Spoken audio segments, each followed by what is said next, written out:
Agora, Senhor, considera as ameaças deles e capacita os teus servos para anunciarem a tua palavra corajosamente. Estende a tua mão para curar e realizar sinais e maravilhas por meio do teu santo servo Jesus. Depois de orarem, tremeu o lugar em que estavam reunidos. Todos ficaram cheios do Espírito Santo e anunciavam corajosamente a palavra de Deus. Hoje eu gostaria de dar uma ênfase no poder da oração coletiva, no poder de quando a igreja se reúne para orar. Amém?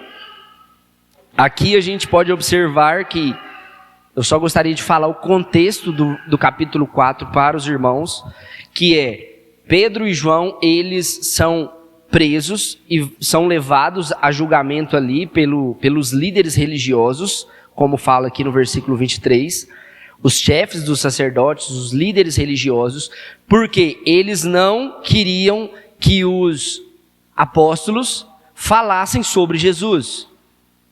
Eles estavam proibindo os apóstolos a falarem qualquer coisa sobre quem Jesus era, qualquer coisa com relação a Jesus. E aí o que acontece? Eles até falam, né, uma frase que a gente ouve que é: importa-nos obedecer a Deus e não a vocês.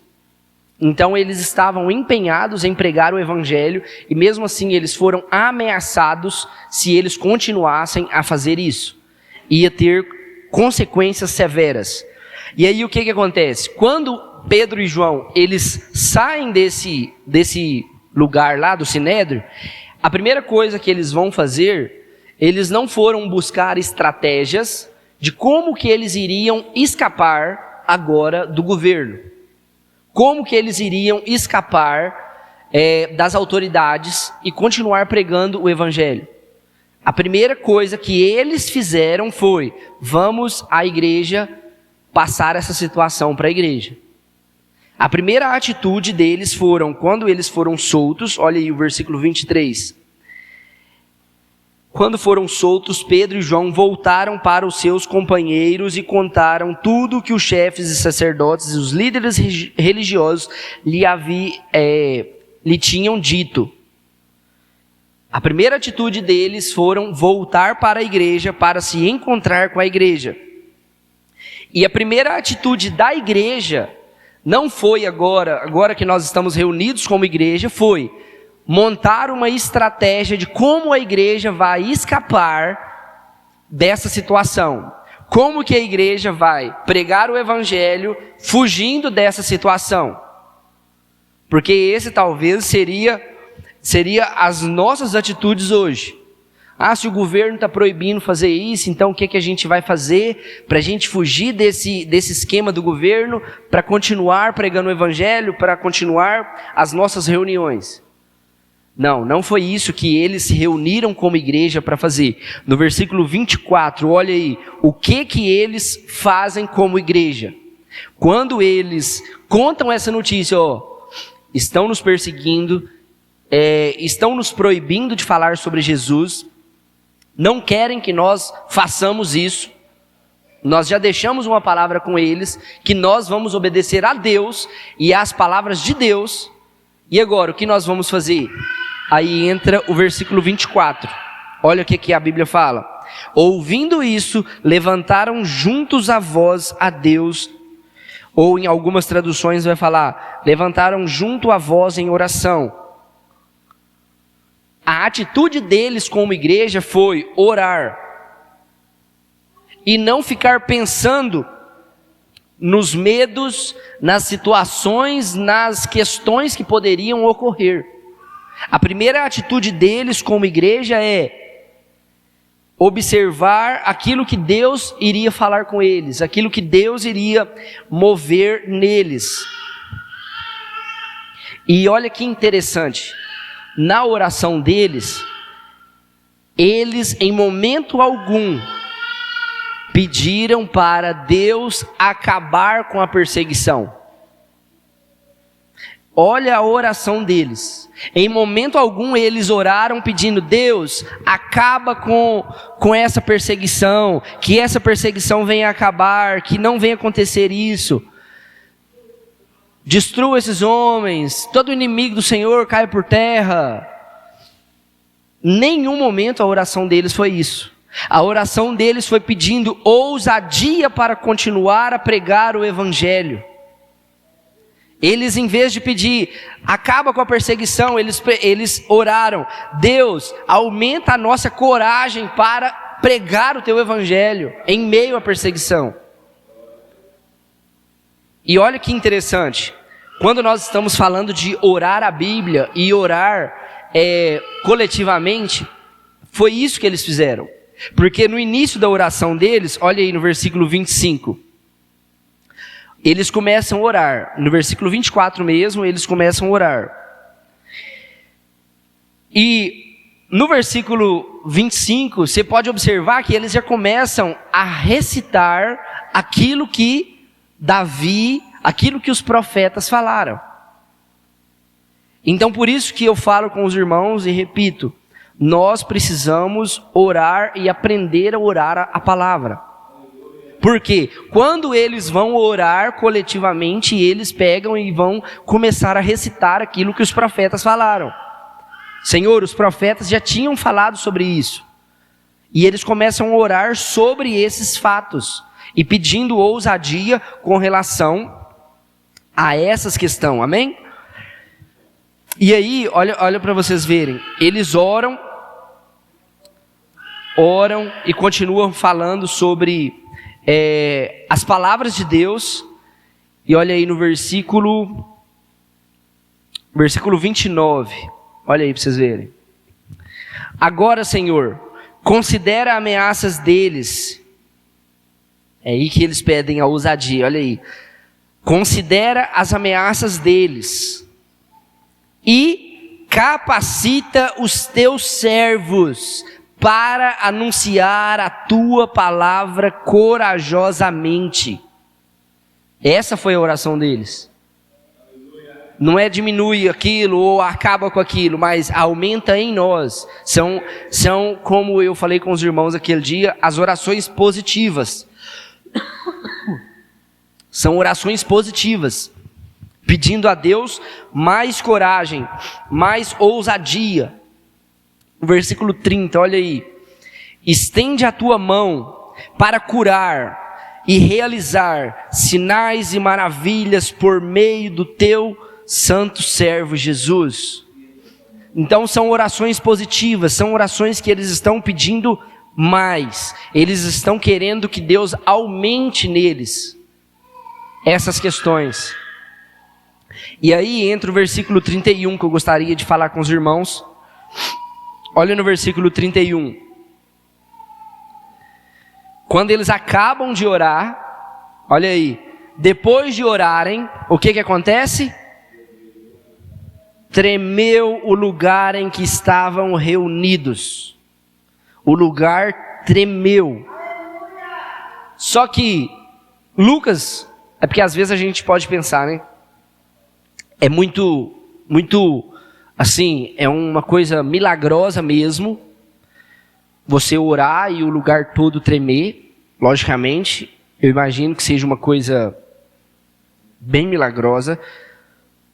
Só que Lucas vai falar de uma coisa maior do que o lugar tremer. Olha o que Lucas fala. Todos ficaram cheios do Espírito Santo e anunciavam corajosamente a palavra de Deus. Isso é uma coisa maior do que o lugar tremer. Nós não experimentamos orar e o lugar tremer, mas Lucas fala que o lugar tremeu, só que aí Lucas logo em sequência ele vai falar de algo maior do que um milagre, uma coisa extraordinária que Deus fez, que foi: todos ficaram cheios do Espírito Santo e estavam anunciando o Evangelho corajosamente. Isso é maior do que um lugar tremer. Isso é maior do que manifestações de coisas extraordinárias que a gente poderia ver, porque isso fala de um povo que foi capacitado pelo Espírito Santo e estavam cheios de Deus para anunciar as palavras de Deus. Então, hoje nós também vivemos esses desafios. Talvez hoje nós não estamos enfrentando os mesmos tipos de perseguição como esses homens viveram nesses dias. Eles viveram dias que estavam sendo perseguidos, caçados e foram levados até a morte. Só que hoje nós enfrentamos muitas distrações. Nós enfrentamos um esquema religioso de muita frieza espiritual. Nós enfrentamos hoje também um excesso de compromissos religiosos e não religiosos. Nós estamos cheios de compromissos, tanto na igreja quanto fora da igreja. Nós estamos abarrotados de coisas. E nesse meio nós não estamos satisfeitos em Deus, nós não estamos experimentando coisas em Deus, nós estamos vendo as pessoas com medo de falar do Evangelho devido a tantas coisas ruins e feias que acontecem por aí, com pessoas que se dizem cristãs. Nós estamos vendo as pessoas com medo de falar, é que eu sou evangélico, é que eu sou cristão. Nós estamos observando e vendo a cada dia mais a crescente de divisões dentro da igreja e fora da igreja. Nós estamos observando e vendo uma cultura que está de todo jeito tentando enfraquecer a nossa dependência de Deus. Nós estamos vendo uma cultura que a cada dia mais quer colocar a Deus no segundo plano. Nós queremos e vemos as pessoas a todo momento dedicando, usando seus esforços próprios, mas não buscando essa dependência de Deus. E a nossa resposta hoje como igreja, ela é a mesma. Assim como esses homens, quando eles tiveram esse grande problema, a resposta deles foi o quê? Vamos levar a Deus isso em oração. Vamos em oração juntos levar isso a Deus. Vamos ver o que Deus vai nos responder e nos corresponder com relação a isso. E não buscar estratégias e formas de fazer as coisas acontecerem. E aí, o que acontece? A resposta de hoje para Deus, de Deus para nós hoje, ela não é mais programação evangélica. Nós não estamos precisando de igrejas com mais programações evangélicas, com mais compromissos religiosos. Nós não estamos precisando de mais informação religiosa. Nós não estamos precisando de mais aulas de teologia, de mais curso disso ou daquilo. Já está tendo em excesso, já está tendo assim, muita coisa. Nós não estamos precisando também de mais organização religiosa para vencermos esses desafios que estão diariamente nos perseguindo. Nós não estamos precisando de mais organização, mas nós estamos precisando de fazer como esses homens fizeram, uma igreja unida em oração. Uma igreja que se une para orar. Porque foi isso que Jesus falou: a minha casa será chamada casa de oração. Então nós como igreja, se Jesus falou, a minha igreja, a minha casa será chamada casa de oração, nós estamos precisando de mais igrejas que oram, de mais cristãos que oram, e não de mais coisas para ser feita, mas sim de mais oração. E a nossa oração aqui hoje, nessa manhã, talvez não vai fazer o prédio tremer. Com certeza, talvez não vai fazer o prédio tremer fisicamente. Deus nunca se preocupou e nunca prometeu que iria realizar novamente esse ato miraculoso. de fazer tremer o lugar. Nós podemos até orar e experimentar isso, talvez, mas o que Deus fez com esses homens é o que promete na palavra dele. Esses homens, eles foram cheios do Espírito Santo e hoje ele continua, através do teu Espírito Santo, fazendo a mesma obra, que é capacitando homens e mulheres, enchendo homens e mulheres com o teu Espírito Santo. Então nós podemos e vamos orar nessa manhã, e nós vamos clamar ao Senhor, e nós podemos esperar de Deus uma coisa: esperar que Ele encha as nossas vidas com o teu Espírito. E eu não estou falando isso da minha cabeça. Jesus, nos 2 evangelhos, os 2 autores, eles relatam, quando Jesus fala: todo aquele que pedir, será dado, todo aquele que bater, a porta será aberta, todo aquele que buscar, encontrará, todo aquele que pedir ao Espírito Santo, Deus concederá. Lucas é muito específico nisso: todo aquele que pedir do Espírito, Deus vai dar mais do Espírito. Então, Deus tem essa promessa para nós, Jesus deixou essa promessa para nós, e nós vamos orar em cima disso. Por quê? Para nós testemunharmos da nossa fé, para nós testemunharmos daquilo que Deus é em nós, daquilo que Deus está fazendo em nós, nós vamos precisar de ousadia, de coragem, e vamos precisar estar capacitados pelo Espírito Santo. Então, por isso que nós podemos pedir mais revelação de quem Deus é. Então, por isso que o maior sinal nunca foi o prédio tremer. O maior sinal é sempre uma igreja que se reúne em oração e é enviada, transformadas com homens e mulheres capacitados para pregar ousadamente. E dessa maneira a gente vai ver homens e mulheres que amam mais, que têm mais paciência, que servem mais, homens e mulheres que têm mais ousadia para pregar o Evangelho, homens e mulheres que estão cheios do Espírito Santo. E é isso que nós queremos como Igreja Batista Casa de Oração. É isso que nós queremos. Nós não estamos preocupados com eventos, com manifestações miraculosas de Deus. Nós queremos que a nossa identidade como um povo de oração seja feita nas nossas vidas. Que nós possamos crescer nessas características que Deus já colocou em nós. Que nós possamos praticar isso que Deus já prometeu para nós. Nós queremos sim ser conhecidos, mas conhecidos como a casa de oração, o povo de Deus, o povo que ora. E esse é o nosso intuito, essa é a nossa dedicação, assim como esses homens e mulheres levantaram a voz em oração e foram capacitados pelo Espírito Santo de Deus, foram cheios do Espírito Santo de Deus, foram corajosamente anunciar a todos os povos as palavras de Deus. Deus continua agindo da mesma forma e pode fazer isso no nosso meio também, amém?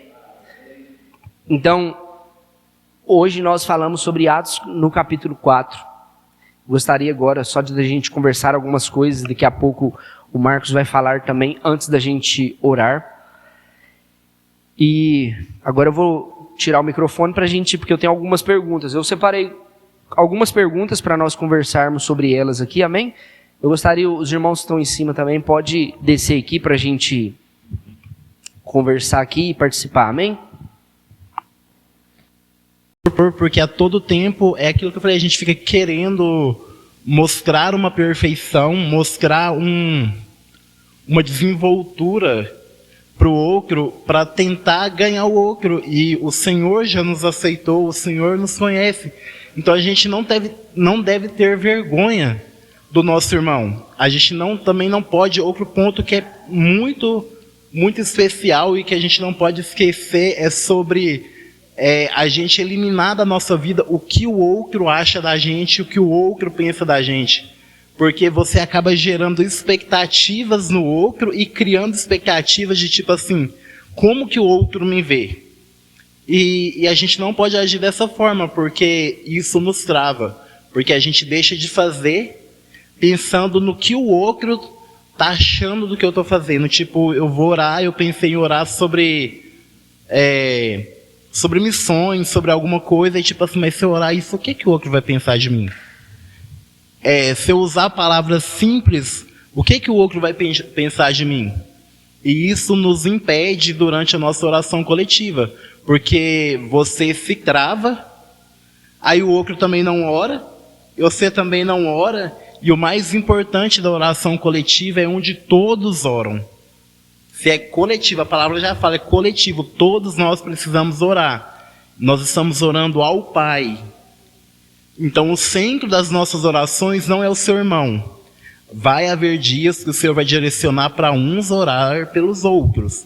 Mas a maioria das orações, o centro das orações é o Senhor. Então você não precisa ficar preocupado no que o outro vai achar de você.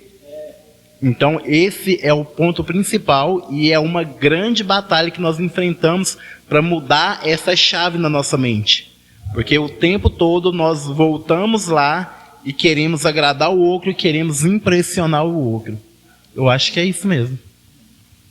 Amém, irmãos? Então, nos nossos momentos de oração coletiva, você não precisa ficar com vergonha. Por mais que a gente tenha essas travas, nós temos que tirar essas travas do nosso meio para que Deus se manifeste no nosso meio. Então não é uma oração mais bonita, uma oração mais poderosa, é porque o irmão ora melhor do que eu, não tem isso. Você com as suas palavras, e é como eu falei com os irmãos, pode ser poucas palavras, não precisa ser uma oração longa não. O importante é que nós possamos e começamos a aprender sobre isso, a desenvolver juntos essa comunhão de orar juntos, amém? Então, obrigado, Marcão, por essa palavra. Na quarta-feira você fala mais. Na quarta-feira, nosso encontro lá na minha casa, amém? Nosso encontro de igreja caseira. Então venha você, chame os seus parentes, chame os seus convidados, para nós estarmos compartilhando juntos da palavra de Deus, amém? Vamos ter um momento importante do culto também, honrar a Deus com os nossos dízimos, com as nossas ofertas. A Jade já até serviu, já ofertou. Amém? Você tem a oportunidade de honrar a Deus com seus dízimos, com as suas ofertas. Ali está o QR Code, o envelope. Eu já vou orar, vamos ficar de pé. Os irmãos podem vir, ficar à vontade. Papai, nós agradecemos ao Senhor pela oportunidade de estarmos aqui nessa manhã, aprendendo mais sobre a oração coletiva, aprendendo mais sobre as palavras do Senhor.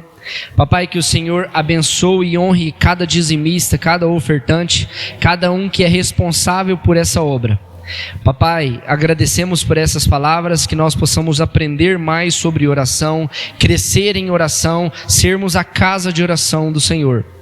Que o amor de Deus o Pai, que a graça do Teu Filho Cristo Jesus e as doces consolações do Espírito Santo sejam sobre nós, hoje e sempre. Amém e amém. Amém. O Marcos também tá fazendo uma venda ali. Depois os irmãos passam lá e dão uma olhada lá. Amém.